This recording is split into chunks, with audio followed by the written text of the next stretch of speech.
games, particularly RPGs, the final boss can be easily trivialized thanks to the myriad of side quests and other ways to power up your characters. For these power gamers, there are these super bosses, designed to be the ultimate challenge of their respective games. Here's the annoying thing about super bosses though. For as common as they are in games, finding 10 good ones to fill up the list was surprisingly difficult. More often than not, super bosses feel less like the ultimate test of everything the game has taught you, and more like the ultimate test of how much you're willing to grind. Anyways, the rules for these candidates are a bit more strict than usual. First, you have to jump through hoops to get this boss, whether by beating the game, completing the side quests, or otherwise meeting conditions.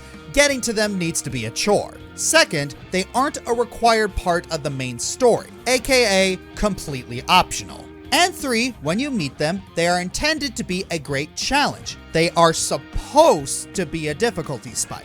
So, given that Sans is a mandatory fight on the genocide route, he unfortunately doesn't qualify. And again, as great as that battle is, Chakravartin will not be on the list. Dang it, there's always something fun that disqualifies him, which is a shame because he's a really great boss. Yeah, start the list.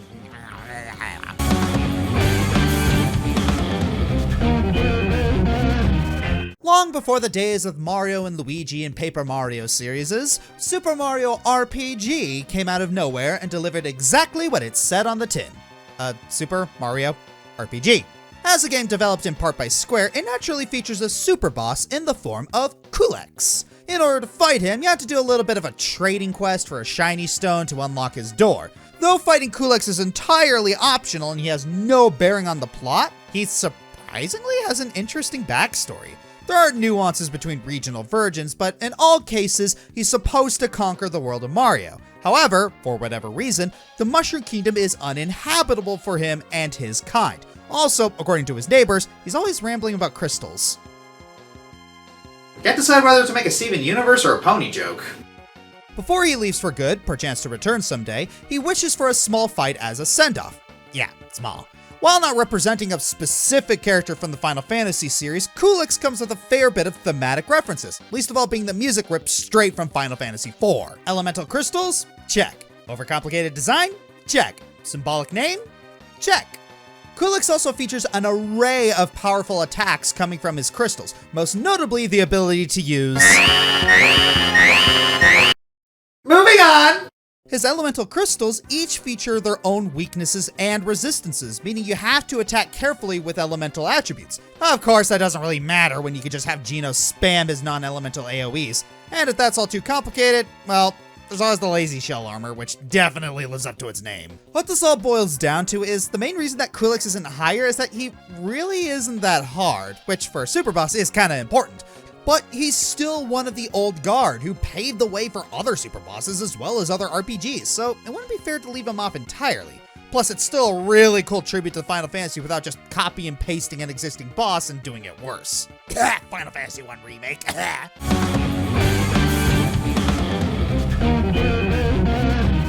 So imagine this. You're playing Super Smash Bros. Melee, feeling pretty good, just wiped the floor of Bowser in the final round. You're on top of the world when suddenly... Holy shit! Well, that came out of nowhere, but it can't be that bad, right? Make it stop! Make it stop! So you might want to take notes for this one. Turns out, if you finish adventure mode within 18 minutes or less on normal/high difficulty without using any continues, then a Bowser trophy digivolves into the bigger, nastier, and more metal Giga Bowser. You think normal Bowser's a tough cookie? Try fighting a Bowser that's twice as big, packs an even harder punch, has a larger range of attack, normal attacks also have elemental options, and all of this after enduring the lengthy adventure mode. He's also a lot harder to boot off the stage and can take more hits than normal Bowser. If you happen to lose all your stocks and want to try again, well, you instead fight regular Bowser upon continuing and literally have to start adventure mode all over again to meet the proper conditions. Would you believe that Sakurai considered regular Bowser to be the cute one? Because looking at Chungus Bowser, I can kind of see it. The main reason Giga Bowser is this low is that while he's literally a heavy hitter, defeating him can be relatively easy if you know how to cheese him, especially if he gets stuck. His high hitbox and heavy frame mean that he can quickly die due to how the game is programmed. Still, the fact that he can surprise us out of nowhere with no build-up or references to this in past games of Smash or Mario, and then curb stomp us, definitely makes him a major threat. My prayers go out to anyone fast enough to get caught off guard by this behemoth's arrival.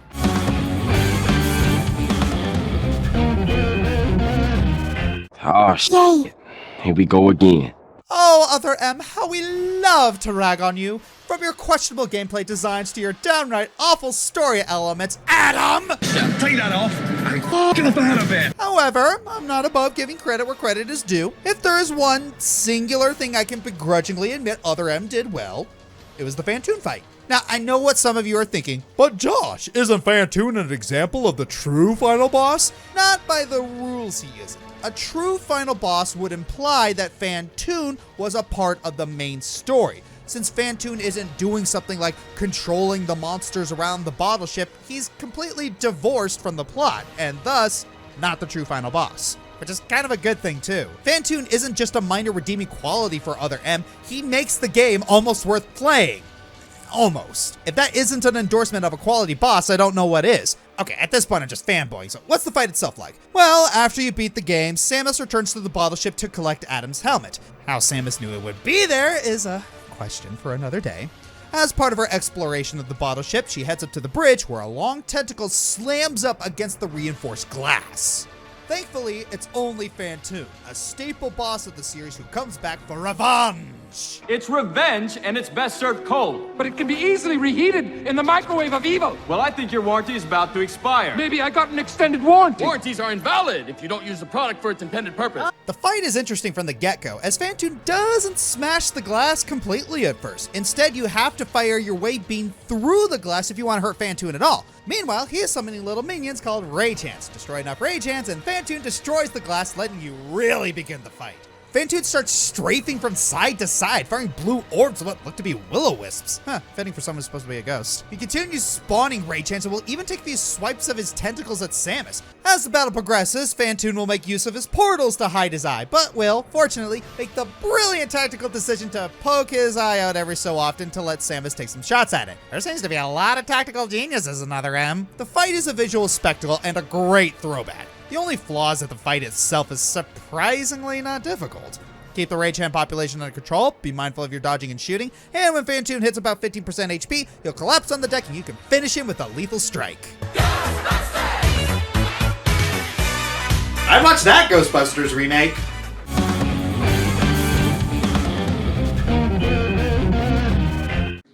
Well, that time of the list again. It's time to complain once again about how Astra's Wrath locked its final boss behind DLC.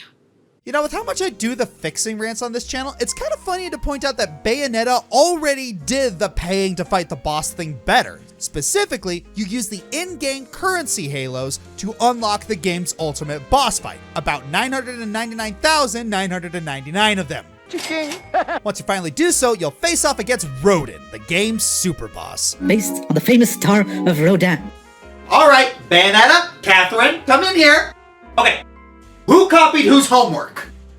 Rodin, being a former fallen angel now restored to his full power, insert tithing joke here, more than lives up to his title as the Infinite One. His fighting arsenal consists of charges, homing projectiles, copies of your Wicked Weave attacks, and even the Raging Demon. And, of course, he can punch you. Really hard and fast. That means one mistake can, and often will, kill you, or at least bring you down by a lot. And with how much health Rodin has, you can't afford any slip-ups. While the battle definitely lacks the sheer scale that the bosses of Bayonetta are known for, the fight more than makes up for it with its crazy setup and, to quote the tagline, non-stop climax action. The only downside to Rodin is that unlocking him is a total chore with how many halos you need to get. I mean, yeah, it's a super boss. Getting to the boss itself is part of the challenge, but even this was a little over the top. Even Bayonetta 2 didn't really alleviate the process all that much. Hopefully Bayonetta 3 will take care of that, if it ever comes out.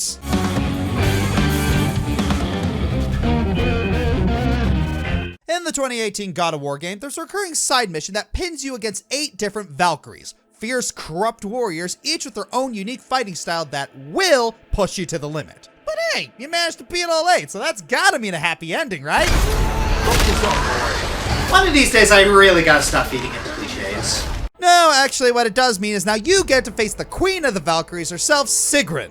Her subjects are hard enough on their own, but Sigrun is in a league of her own. She has the highest health of any boss and shares her fellow Valkyries' attacks, each one strong enough to flatten you easily. You'd think that wouldn't be a problem because you've seen the moves in action from the other battles, except Sigrun's lightning fast and barely gives you enough time to anticipate the onslaught. Probably the most exhausting part of fighting Sigrun is that with no clear pattern on her part, you don't get much of a chance to breathe unless you pause. Trust me, literally no one would blame you. Thankfully, since she's an optional boss, you gotta go through 8 others beforehand, you've got time to bulk up and snag the right gear. But the best advice I can offer for facing Sigrun? Be ready for the unexpected. Make sure your reflexes are sharp and you're able to adapt at the drop of a hat because she is going to throw everything at you. It's going to take a few practice rounds, but it'll all be worth it to finally complete the mission and beat the hardest boss in the game.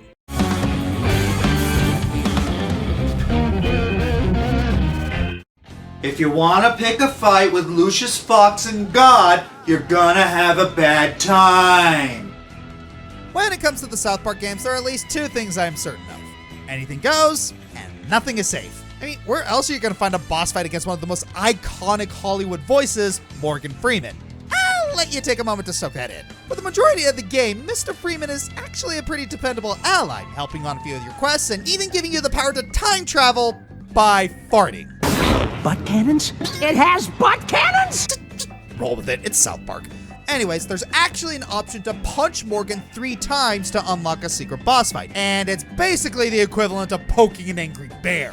He's got the highest HP of any boss in the game, he can charm or gross you out with ease, and his attacks are nasty. In every sense of the word. If you're not feeling like a brave boy, you could probably skip this fight and no one would blame you. But if you have to get every achievement Fractured Butthole has to offer, and I know you do, I cannot stress this enough, don't do it too soon. It's recommended that you finish the main story first. That way, by that point, you'll have enough allies, resources, and experience to at least stand your ground against Morgan. Be sure to recruit the right allies where at least one of them can deal status effects such as bleeding and burning. Try to surround him on all sides and try to use the time fart summon as soon as possible. And have your healing supplies in bulk, or else you'll get steamrolled and sent flying all the way to Shawshank. You see what we did there? That is a homage, my friend. That reminds me, Morgan's special attacks are references to actual jokes made about him in the original show. Clever touch.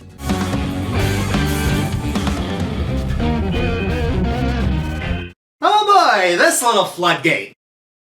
Toho.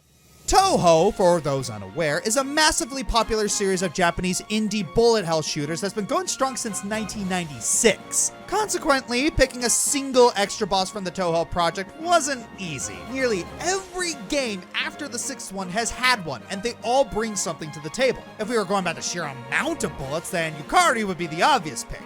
But since we're going by best, there's no better option than the very first extra boss in the series, Flaunde Scarlet. Flandre Scarlet? I don't know. After the conclusion of the main story, Vampire Lolly heard about the protagonist visiting the mansion in the main story and decided to come out of the basement. Only problem is that she has the ability to murder just about anything, so you have to play with her for a bit, which in Toho means having an insanely difficult bullet hell battle. The daughter of Dracula here has a massive arsenal of attacks, from clones to lasers to a survival spell. Keep in mind that there are no continues, so you really have to bring your all for this one. As insane as it looks though, it's perfectly survivable.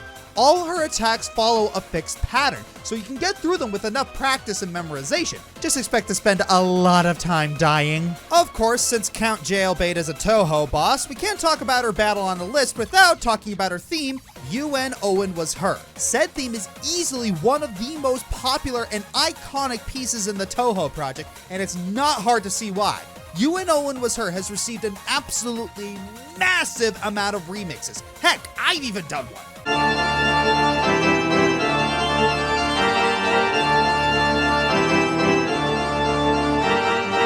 They cover all types of genres, from electronic to metal, a cappella, lyrical versions to... You know, as a musician, I should be encouraging musical experimentation, so... rock on?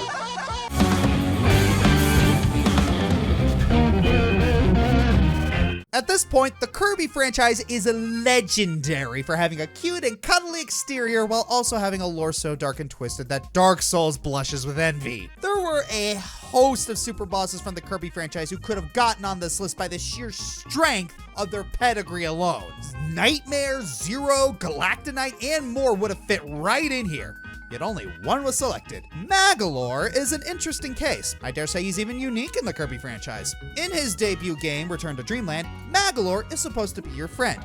The whole game is focused on Kirby and company helping Magolor repair his ship, which turns out to not be his ship at all. Yeah, Magolor tricked Kirby, Meta Knight, DDD, and Waddle Dee into doing his dirty work. Without getting into too much lore, a dragon named Landia was tasked with protecting some ancient artifacts. Magolor stole the ship, but what he really wanted was the Master Crown, which is apparently a pretty powerful item. What makes things really interesting is that it is heavily implied that both the Master Crown and the ship, Lore Starcutter, have some kind of AI or sentience. Well, at first it seems like it doesn't matter all that much. Kirby beats Magolor, Magolor sees the error of his ways, and turns up in later games as an ally. However, this is a list of super bosses. Turning to the extra mode of Return to Dreamland, we find Magolor EX and Magolor Soul. It is stated in the lore that the Master Crown has pretty much consumed Magolor and is now dancing his form around like a puppet. I did say Kirby lore got dark. So, Magolor goes from a cute-looking Kirby version of Vivi to this, and then this. Yeah, not so cute and cuddly now, is he? Magolor EX looks like some kind of demonic jester, while Soul looks like Kirby himself reimagined as a Lovecraftian horror. Seems a bit redundant, but I digress. Thankfully, we have something to distract us from the terrifying visage that is Soul. Crown. The boss music that plays when Soul appears is just perfect. It has just the right amount of panic's desperate energy to properly convey what you're up against, yet still holds a note of encouragement, telling the player that despite the odds, this isn't an impossible fight. This is made even better when you realize the track is named for the first letter of each world in the game. As for the fight itself, it's a spectacle to please the eyes and ears. It also makes great use of the super abilities introduced in Return to Dreamland. As EX, Magolor summons dark matter balls, creates portals to try and skewer you with energy spikes, summons enemies, and more. To defeat the EX section, you have to land 5 super abilities on EX and then finish the fight with Ultra Sword. Then we get to Soul, who goes full throttle with his reality warping abilities. He keeps all of EX's moves, but kicks them up to 11 while also bringing in new moves, such as inverting the screen and holy crap, did he just jump come in here, huh? Both EX and Soul are great bosses, or a single great boss in 2 parts. Semantics. However you slice it, Magolor EX and Soul push you to your limits as a Kirby player, made all the more challenging given the fact you have to fight both of them with only 50% the HP you were working within the base game. If that doesn't scream super boss, I don't know what does.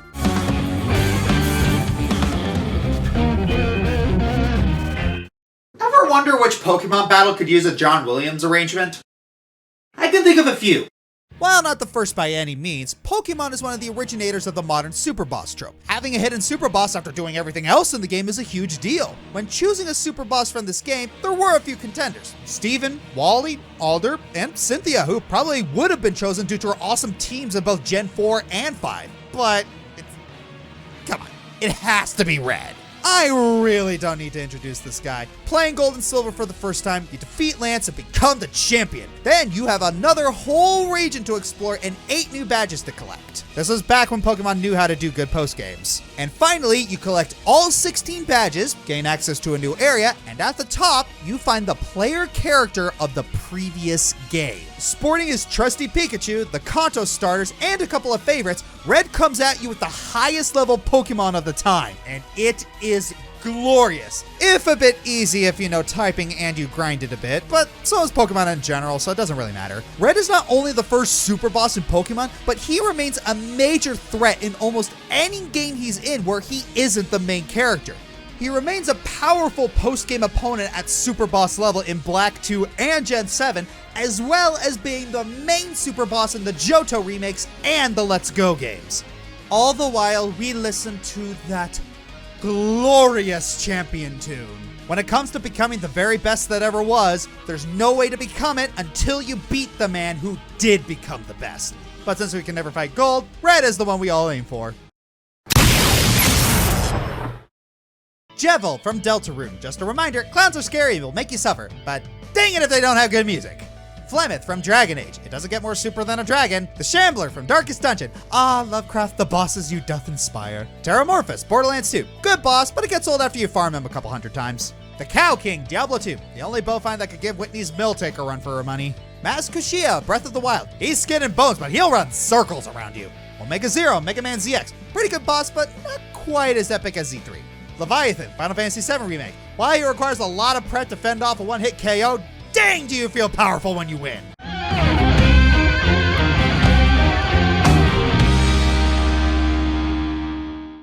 Huh. I got through this whole countdown without mentioning Kingdom Hearts. Yes, I just did! I know, another boss list with Kingdom Hearts at the top. But come on, these bosses are awesome! While some people might expect me to put Sephiroth or Yozora here because one is the original and the other is the latest and greatest. But since I want to go for a little more iconic status and a little bias, Lingering Will is the man here.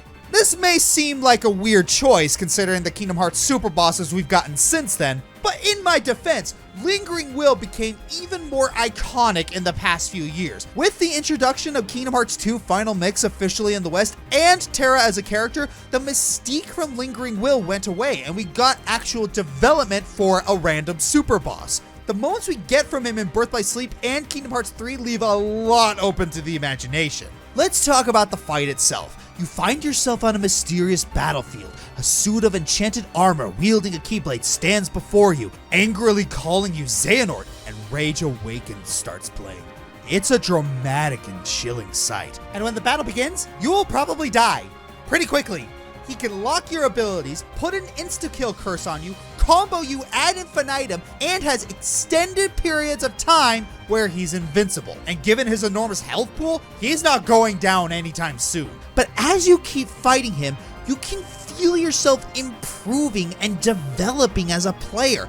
Learning and recognizing patterns, spotting cues for his attacks, timing your blocks and dodges, and eventually experimenting with different abilities and skills you might not have tried yet. While he has a dozen attacks to beat you quickly, there are plenty of ways to cheese him as well, like spamming Donald's Limit or using negative combos to always hit with your finisher.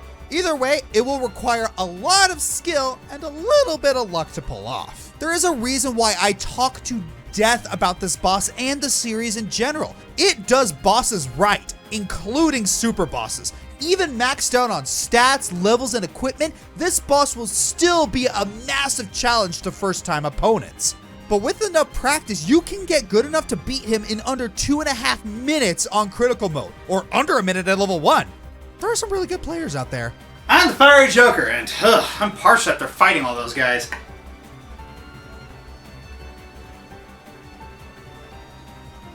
These lead-ins are becoming increasingly inconvenient.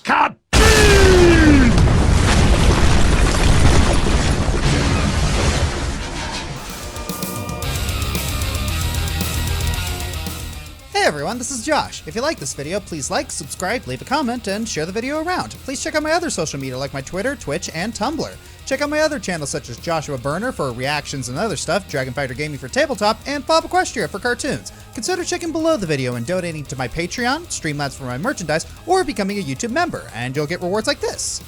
Our name shoutouts come from Ryan Anderson, Sonic Cody, and Misty Phantom. Thanks for watching.